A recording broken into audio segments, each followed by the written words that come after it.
Hello, हाय, नमस्कार. स्वागत आहे पुन्हा एका नवीन व्हिडिओमध्ये. तर आज मी तुम्हाला गुंता काढून दाखवत आहे. खूप डिटॅंगल झाले होते केसांमध्ये, कारण मी काल केस धुतले होते आणि तसेच बांधून ठेवले. गुंता काढली नव्हती, त्यामुळे खूपच गुंता झाली आहे केसांमध्ये. तर मी हळूहळू काढते केसांचे गुंता. असे दोन भाग केले आणि मग आता आधी एका भागची काढते, मग दुसऱ्या भागची काढून बघू शकता किती गुंता झाली केसांमध्ये. मी केस काल धुतले होते, पण व्हिडिओ काही बनवला नाही हेअर वॉशचा. तर खूप घाई असते सकाळची, पोरांची डब्याची घाई असते. ते 10 वाजता ते जातं, मग मी व्हिडिओ शूट करते, मग 11 वाजता अपलोड करते.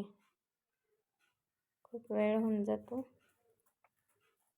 मी दररोज फ्रेश व्हिडिओ सोडत असते. नवीन कोणी असेल चॅनलवरती, पहिल्यांदा कोणी पाहत असेल तर चॅनल केसांचे व्हिडिओ बघण्यासाठी सबस्क्राईब करायला विसरू नका. आणि व्हिडिओ आवडला असेल तर लाईक करा.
फायनली गुंता काढून झाली आहे. पूर्ण गुंता निघाले केसांमधले.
तर पूर्ण व्हिडिओ बघितल्याबद्दल धन्यवाद. भेटू पुन्हा एका नवीन व्हिडिओमध्ये. चला तर बाय.